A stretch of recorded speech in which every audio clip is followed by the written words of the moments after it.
All right, YouTube, we back again with another package. This one is light. I want to say I know what it is. It could be a blade. It could be this new blade that Stylecraft came out with. But if I'm wrong, I'm not even gonna. I'm gonna cut it out. Not even put it in here. Matter of fact, let me redo it just in case I'm wrong.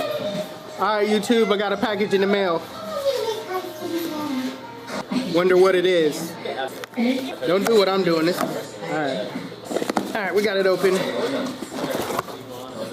And another box. Ooh, it is what I said it was. Come on now.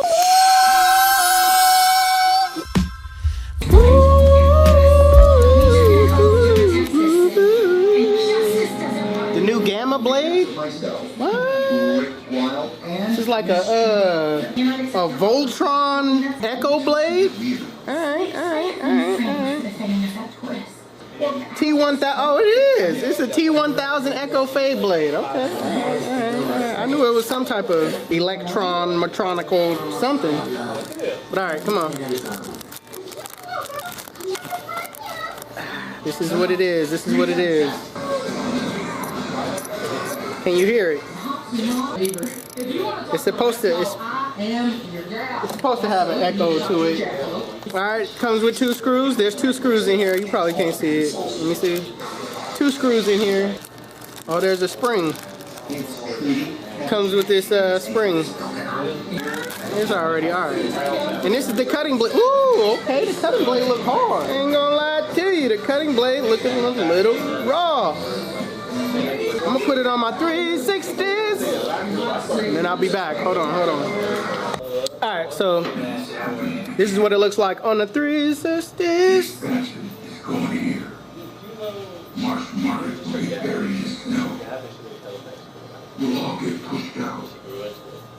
It actually looks dope, man. It looks like a transformer blade. On this card, it says it has a built-in oil reservoir, it runs cooler, flat, thinner design, and it fits Gamma and Stylecraft clippers. So, obviously it's on the Stylecraft, but they say Stylecraft and Gamma are basically brother and sister companies, so yeah, turn it on. But I gotta give it the sound. I gotta give it the sound test though. Let's test it out and see what the sound is like when you cut down bolt.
Alright, so before you start cutting, what you want to do is you want to comb through the hair first.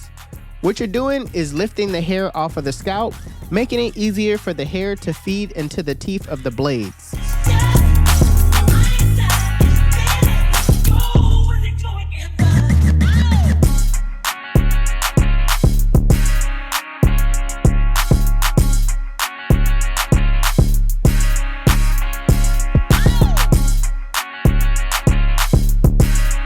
All right, so my client wanted a 1.5 on the top.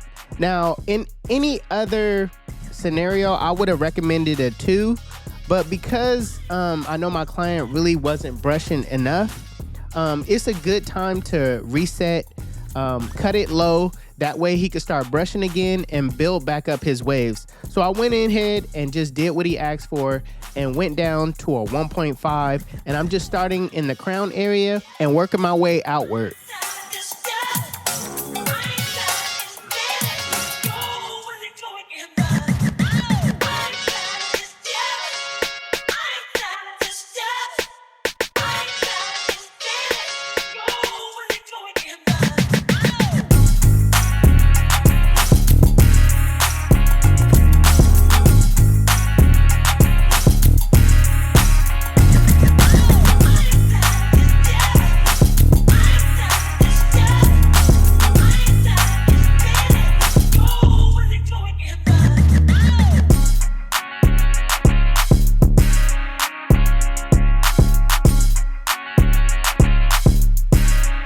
He also wanted a mid taper, so I'm gonna start the taper off by setting in my bald line in a rainbow-like shape.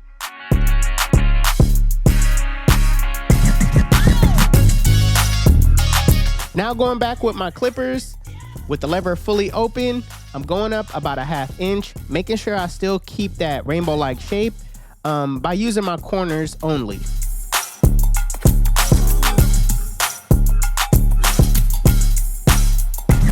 So with the next step, I put on my 1 guard and I'm going up about a 1/2 inch, making sure I do the same thing by keeping that rainbow-like shape. You really want to keep this shape is because it's going to add a unique style to your blend, right? It's not going to look like everybody else's. What you want to do as a barber is make your blends and your haircut unique to you. That way, when your client is out in public, people will ask where they got their haircut from and they can refer them to you. So after the 1 guard, I always like working my way back down because I always like to preserve the bulk on top as much as possible. So right now I got my 0 guard with the lever fully closed, and in the flick out motion, I'm flicking out that middle line. I'm starting below the line, flicking to the line, and knowing that it might not take out everything. So in case the 0 guard close doesn't take out everything, I always like to go behind it with the lever open and just kind of detail those areas where I see bulk. And in the case where it does end up taking everything out, you want to take out that bottom line. Now there's 2 ways you can attack that bottom line. You can attack it by closing the lever and flicking out that bottom line and then adjusting your lever as you go up. Or you could set the lever halfway, soften up that bottom line as much as possible, and then close the lever and flick it out. So now that I have everything blended out, I could start focusing on the bulk that's on the top. I went ahead and grabbed my 2 guard with the lever fully closed, and I'm just kind of softening up the bulk at the top.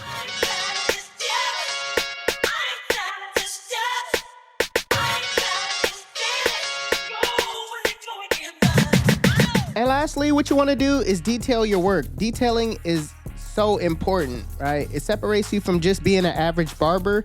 What I like to do is I like to refer to the mirror. The mirror shows you a different perspective on the blend than just seeing it head on. Also, if you don't have access to a mirror, that's okay. Just look away from the blend, come back, and then you'll start seeing different areas where you could perfect the blend. What I like to do is I like to use my corners of the blade and just kind of, use it as a thinning shear by kind of just spreading those hairs apart.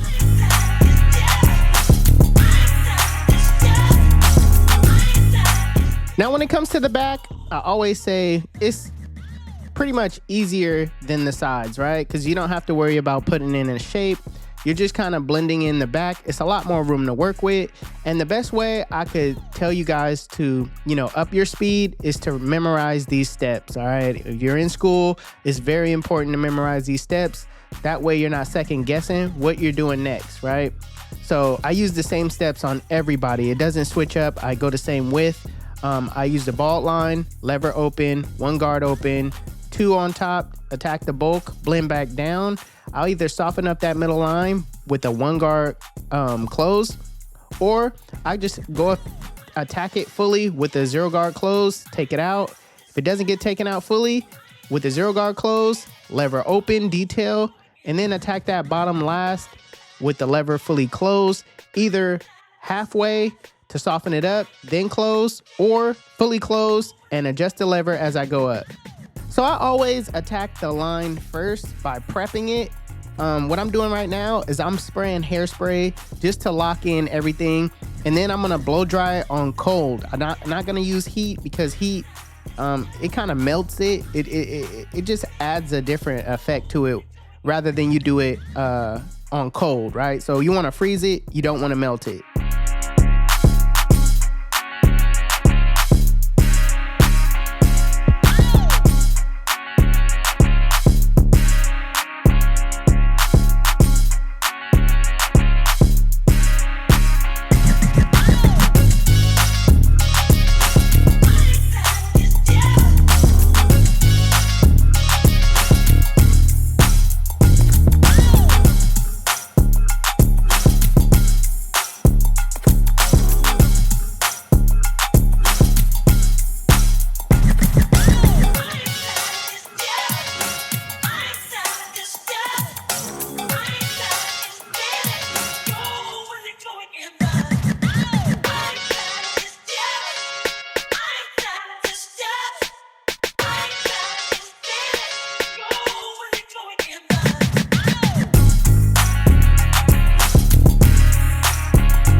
So to all my students, I would say do not focus on enhancements right away. The reason why is because you want to perfect the cut as much as possible. You don't want to cover it up on some stuff that you're doing in school, right? Because you're in school is not going to look like your 5 years of being professional out of school. You know what I mean? So you don't want to put spray on a beginner type of haircut, right? So perfect the haircut first before you start using enhancements. But if anybody out there want to know my mix, I use Kiss Express K98 black, right? And I mix it 50-50% with alcohol. You don't want to use jet black as a alternative. You want to use K98 black. Jet black will only turn your mix purple. So with my client's type of skin, him being a kid, I don't want to really razor line it, but I'm going to show you guys how to get that razor line look without actually razor lining. So I'm going to use this Barber Magic Pencil. Link will be in the description below where you could grab this. When you draw this on, you want to go on the outside of your client's lineup.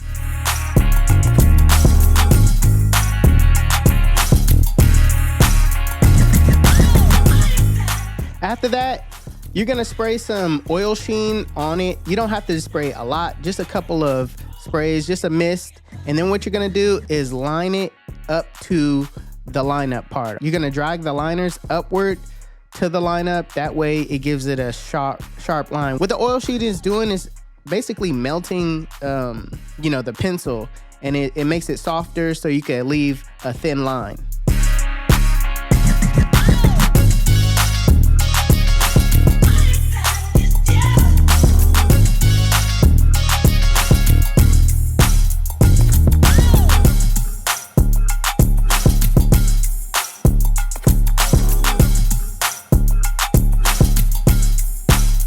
Listen, let me tell you why they call me 360. When they sit in my chair, I spin them in a full 360, and they come out looking like, got this, got this, got this. Yeah! YouTube, this is the cut. And if you like it, make sure you give it a thumbs up.